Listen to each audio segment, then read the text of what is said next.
Boa noite, professor. Eduardo Alves, do portal BTB Esportes. Primeiro, claro, parabenizar pela classificação, muito marcante. Pela primeira vez desde 2015, Vasco avança às quartas.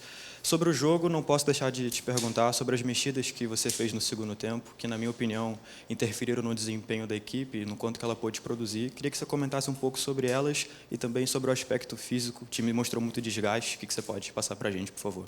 Boa noite. Acho que é isso. Da parte física, realmente, a gente está desgastado, né? A gente tem tentado mesclar alguns jogadores aí. No jogo passado com o Red Bull, essa foi a ideia, para a gente tentar ter alguns jogadores mais inteiros. Mas, mesmo assim, a gente carrega uma sequência de jogos pesada que a gente sabe que a gente vai estar desgastado e já temos jogo contra o Fluminense no final de semana. Então, a gente sabe que a gente está levando esse resquício aí, né?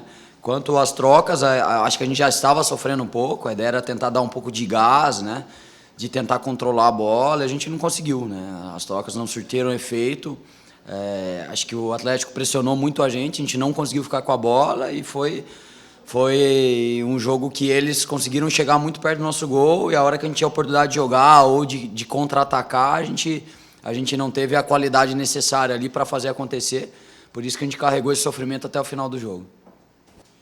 E o Atlético, né, valorizou demais, já foi assim na semana passada, e em São Januário também, no segundo tempo, pressionou, o Vasco teve que jogar com muito coração. Você concorda, Rafa? Concordo. Acho que a gente conseguiu jogar com mais inteligência no primeiro tempo. Acho que o segundo tempo a gente jogou mais pela transpiração do que realmente pela organização ali. Acho que os momentos que a gente poderia transitar e matar, a gente não teve a frieza necessária para matar o jogo, porque o Atlético deu o contra-ataque para a gente e a gente não conseguiu encaixar. E por isso que a gente, de novo, carregou o sofrimento até o final do jogo. Mas, apesar do Atlético não ter conquistado os resultados, né, tanto com o Mancini, agora com o Humberto, é uma equipe potente, com bons jogadores e tenho certeza que eles vão evoluir aí. Rafael João Silva, canal Atenção Vascaínos. Eu queria que você explicasse um pouco a mudança desse Vasco, e até fazendo um pouco da sua trajetória. Começou com 4 vitórias, o time jogando bem, apresentando desempenho e, consequentemente, resultado. O Vasco, de um tempo para cá, ele caiu de rendimento, isso é notório, mas me chamou a atenção a mudança de esquema. O Vasco jogava mais no 4-2-3-1 e agora voltou a jogar no 4-3-3, ou pelo menos com uma trinca de volantes. E chamou a atenção jogadores que talvez não vinham sendo tão utilizados, como o próprio Galdames retornando, e o David, que vinha como titular, sequer entrando. Eu sei que você respondeu o companheiro sobre as trocas, mas, especificamente, o Galdames, o JP, o próprio GB, talvez um jogador... Por que não um jogador com mais velocidade? Por que abrir mão desse esquema? O que fez você abrir mão desse esquema de 4-2-3-1, com 2 pontas mais agudos no ataque, e priorizou, por exemplo, hoje o GB com o Verratti? Queria que você explicasse um pouco sobre isso, e esses jogadores que ora não jogavam e agora estão jogando. Obrigado. Bom, sobre os jogadores, a gente fala que a gente precisa potencializar mais jogadores no grupo, né? É impossível você ter 11 jogadores e pensando 10 de linha, né? O goleiro a gente troca menos, e 3, 4 trocas, né? É muito pouco. Então a gente tem que colocar no jogo alguns jogadores, a gente precisa ver e precisa desenvolver, precisa dar minutagem, porque a gente vai precisar deles para os próximos jogos. A gente está tentando oxigenar o grupo e manter mais jogadores no nível satisfatório, né? Em relação à organização, né, do 4-2-3-1, a gente está tentando buscar a melhor maneira da gente controlar o jogo, né? Eu acho que a gente tem oscilado, a gente foi bem no 2-3-1, depois a gente sofreu alguns jogos, daí a gente tentou controlar colocando mais jogadores dentro, a gente conseguiu, principalmente contra o Red Bull, mas a gente não conseguiu manter até o final. É a busca incessante para a gente tentar encontrar a melhor forma de jogar bem. Acho que a gente tem oscilado, a gente tem total consciência disso. No mesmo jogo a gente tem oscilado. A gente gostaria de iniciar no minuto 1 ao 90 jogando muito bem. A gente ainda não conseguiu encontrar isso, principalmente nos últimos jogos, né?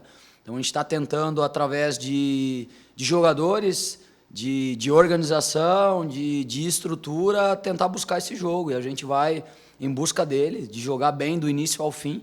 é o que mais a gente almeja e a gente sabe que jogando bem a gente vai estar cada vez mais próximo das vitórias, né?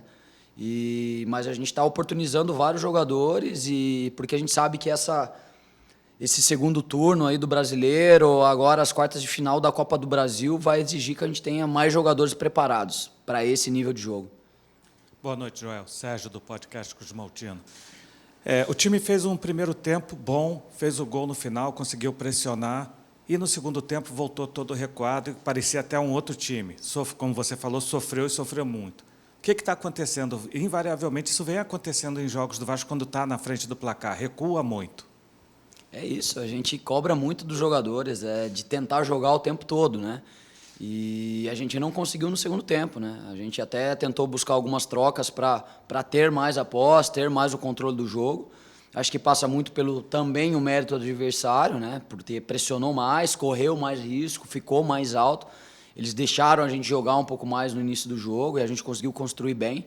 Mas passou também pela nossa, talvez, falta de confiança de jogar, de jogar no limite do erro. Acho que chega um momento que a gente não quer errar e acaba alongando demais uma bola e a gente não ganha a segunda bola e acaba virando uma avalanche de você não conseguir jogar, né? Então, a gente está tentando trabalhar muito em cima disso, muito mais pelo vídeo do que em campo, que a gente não consegue trabalhar em campo, mas a gente tem total consciência disso e a gente vai buscar evoluir nesse sentido aí. Boa noite, pai Gabriel Rodrigues de Trivela aqui. Parabéns pela classificação. Você já falou algumas vezes dessa maratona de jogos que o Vasco vem tendo e sobre quanto o Vasco tem sofrido fisicamente. O Vasco perdeu o Coutinho agora com um problema muscular e tem a situação do Piton também, que provavelmente ainda é recente, né? Mas queria até perguntar para você se já tem alguma informação, se tem alguma avaliação prévia do que aconteceu, o que pode acontecer com o Lucas Piton e qual a falta que ele pode fazer, até porque, aproveitando, ele participou do lance do gol, né? Falar da importância dele e a falta que ele pode fazer. O Piton é um jogador fundamental para a gente, né? Um jogador de qualidade, defende bem. Só que ele está sentindo uma maratona de jogos, né? Hoje ele sentiu um desconforto ali no jogo, um cansaço e ele não quis correr o risco, né? Por isso que a gente fez a troca e a gente precisa avaliar melhor amanhã. Eu acredito que não seja nada grave, mas a gente precisa avaliar amanhã. Mas isso faz parte dessa rotina pesada de jogos, né? Jogos desse nível, a sequência que a gente pegou fora de casa, as viagens, enfim. Por isso que a gente tem que potencializar mais jogadores, porque se em algum momento a gente não puder contar com ele, a gente já tem que ter um outro jogador preparado, pronto para jogar, com uma minutagem mais alta. E a gente confia muito no nosso elenco. A gente sabe que jogadores do nível do Piton é muito difícil de você ter vários, né, na mesma posição, mas a gente vai trabalhar para evoluir mais jogadores aí, para estarem prontos se precisar. Oi, Paiva, tudo bem? David Sharp, do Antenados na Jogada. Bom, o Pedrinho vem falando várias vezes, repetidamente, o seguinte: ganhar ou perder é do jogo. Como isso acontece, que é inegociável. O Pedrinho já falou isso algumas vezes. E aí eu queria te perguntar, primeiro, se você acha que hoje, mesmo com a vitória, inclusive parabéns pela classificação, com a vitória e com a classificação, foi uma forma que o Pedrinho se encaixa naquilo que ele fala, de ser inegociável no sentido de... Porque, por exemplo, o torcedor saiu aliviado, acho que a palavra é essa, né? Não saiu feliz. Eu vi vários torcedores falando poucas e boas aí. E até dar uma insistida nessa outra pergunta que o colega já fez sobre os 3 volantes, né? Porque o Vasco, mais uma vez, começou com 3 volantes em casa, jogando, tudo bem, não é o Campeonato Brasileiro, mas contra o Lanterna do Brasileiro. Obrigado. Bom, a respeito dos 3 volantes, né? Para mim, a quantidade de volantes, ou atacantes, ou zagueiro, não condiciona a tua equipe a defender ou atacar, né? Eu acho que é muito em cima de como a estrutura ela é organizada e ela funciona para você chegar na área com mais jogadores. Então, acho que independe da quantidade de atacantes que você coloca. Às vezes você pode entrar num 4-2-4 com 4 atacantes e não chutar uma bola no gol, né? Então, depende muito de como você controla o jogo, de como você rotina os teus jogadores para se adaptar ao adversário. E eu acho que os 3 volantes que a gente está tentando buscar ali é realmente para controlar o jogo com a posse de bola e para chegar com mais jogadores, né? Mas, como eu já disse, a gente está tentando buscar a forma ideal de jogar, né? Para mim, hoje, o jogador ele tem que cumprir função, né? Então, eu não sou preso à posição que ele é, mas à função que ele exerce. A hora que ele tem que defender, ele saber defender. A hora que tem que atacar, ele saber atacar, ele andar para frente, ele pisar na área, ele fazer uma ultrapassagem.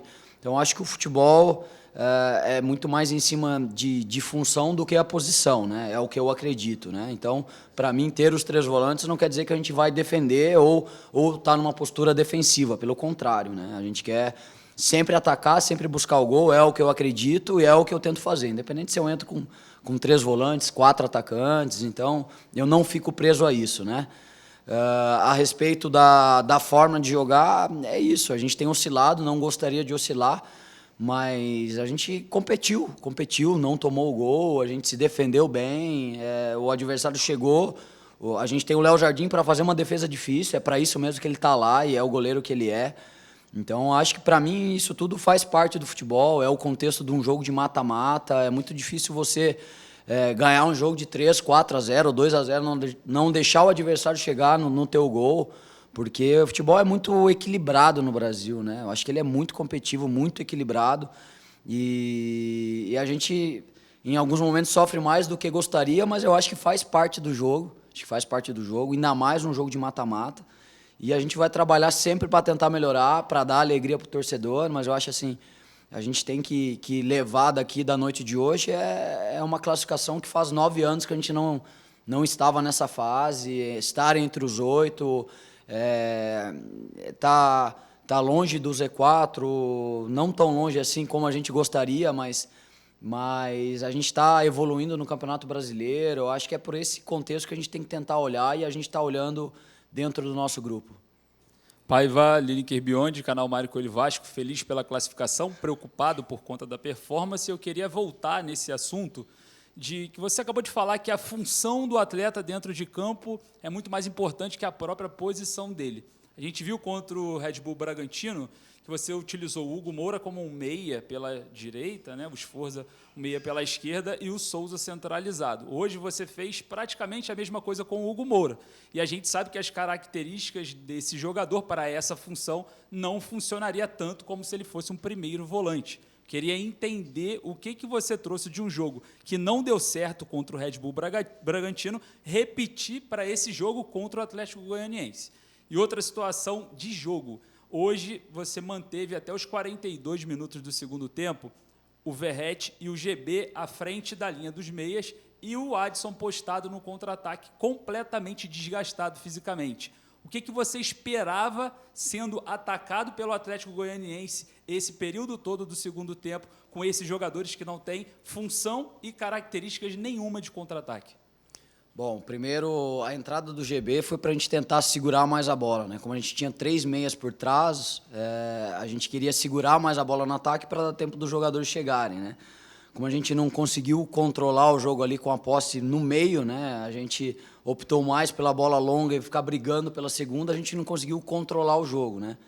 Então, passou muito por isso, né? Para a gente ter os 3 jogadores ali, a gente precisa ter a bola, precisa controlar, precisa circular, a bola precisa passar da direita para a esquerda, da esquerda para a direita, para a gente conseguir chegar com mais jogadores. E a gente não teve ali a tranquilidade para tentar jogar, para correr o risco, mesmo com a pressão do Atlético, e daí não funcionou, né? A respeito do Hugo, eu acho que contra o Red Bull, o Hugo fez um bom jogo, acho que a gente controlou uma boa parte do jogo do Red Bull, né? Infelizmente, a gente tomou um gol no final do jogo, mas eu acho que a gente teve um bom controle, eu acho que a gente teve uma boa posse, a gente está conhecendo, são jogadores jovens junto, a gente tem muito jogador jovem junto com um jogador muito experiente, né?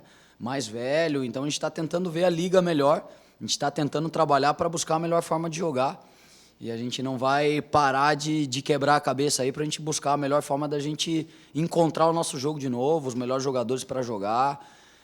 Eu falei que a gente está trabalhando com 4 jogadores que chegaram na janela, a gente está tentando adaptá-los ao que a gente vinha fazendo. Não acho que é uma coisa tão simples assim como todo mundo imagina, né? Então a gente vê o Coutinho que estava se adaptando, já sentiu o peso do Campeonato Brasileiro e da rotina como os jogos no Brasil. Então é um processo que ele não vem de um jogo para o outro, de um dia para o outro. A gente tem que ter um pouco de paciência, mas a busca é sempre para tentar jogar melhor, para evoluir, para ganhar mais, para sofrer menos, e a gente vai em busca disso o tempo todo. Boa noite, Paiva. Bruno Murito, do GE. Eu queria que você analisasse a atuação de um jogador específico hoje, que foi a novidade da escalação, né? O Sforza, que eu acho que dentro dessa característica de controlar a partida, ele acabou saindo muito bem, né? Foi o líder em passe, na distribuição de jogo. E também nesse esquema de 3 volantes, que acho que passou pela pergunta de todo mundo, o Vasco acho que sente um pouco falta de um jogador que nesse esquema foi muito bem no ano passado, que foi o Paulinho, né? Você acha que ele realmente faz tanta falta e precisa de uma reposição a nível de reforço, assim, aproveitando a janela para essa posição específica de um meio que chegue mais à área adversária e tal? Eu acho que o Sforza fez um bom jogo, é um jogador que dita muito bem o ritmo do jogo, né? Não é um volante tão de força física, né? De primeira bola, mas é um cara que controla muito bem o jogo, ele consegue movimentar muito bem numa linha de 3, andar para frente, não tem tanta chegada na frente, a gente tem cobrado muito para ele tentar andar um pouco mais, conduzir um pouco mais a bola, mas também é mais um jovem jogador, né? Mas tem ido muito bem, nessa função eu acho que ele desempenha bem. A gente tem outros jogadores, hoje, por exemplo, o Matheus e o Hugo estavam mais adaptados a jogar com 2 volantes, a gente colocou eles mais do lado, em alguns momentos eles ainda sofrem para receber a bola de costas, não entre linhas, mas são jogadores que têm qualidade, têm potencial para desenvolver mais, para pisar um pouco mais na área.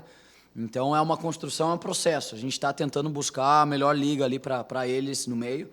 Paulinho faz muita falta, é um jogador que tem um potencial enorme, controla muito bem esse jogo que a gente está tentando buscar. Ainda não podemos contar com ele a curto prazo, né? Eu acho que ele ainda vai alguns meses aí para ele poder voltar, mas eu acho que dentro do grupo a gente tem jogadores que podem fazer isso e tenho certeza que nos próximos jogos a gente vai buscar essa evolução aí. Rafael, boa noite. Marco Vasconcelos, do canal Atenção Vascaínos.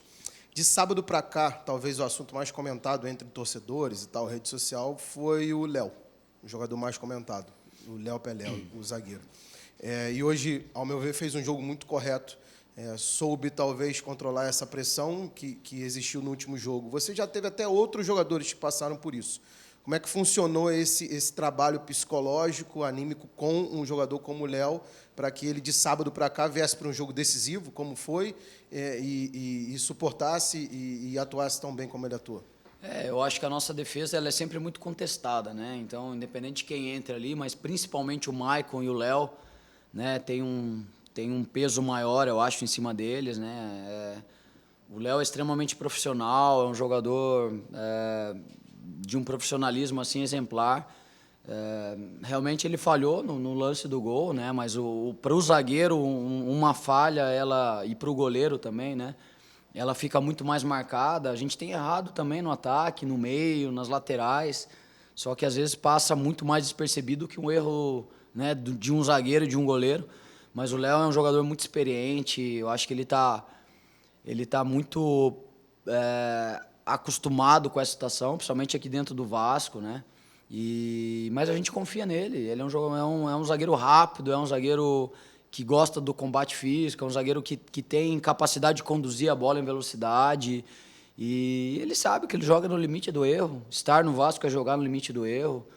Nós temos uma torcida que nos cobra demais, a gente já falou isso no jogo passado, né? A gente tenta levar pelo lado de manter a gente sempre com nível de atenção altíssimo, não tem como você acomodar aqui dentro, porque você ganha, você é cobrado, se você perde, você é cobrado, e a gente precisa jogar no nível bom do primeiro ao último minuto para a gente ter um pouquinho de carinho, mas eu acho que isso faz parte do futebol, isso faz parte de ser Vasco, e eu acho que todo mundo tem total consciência disso dentro do grupo, e o Léo também tem, e ele é profissional bastante para lidar com isso, e eu tenho certeza que enquanto a gente selecionar ele para jogar, ele vai dar conta do recado.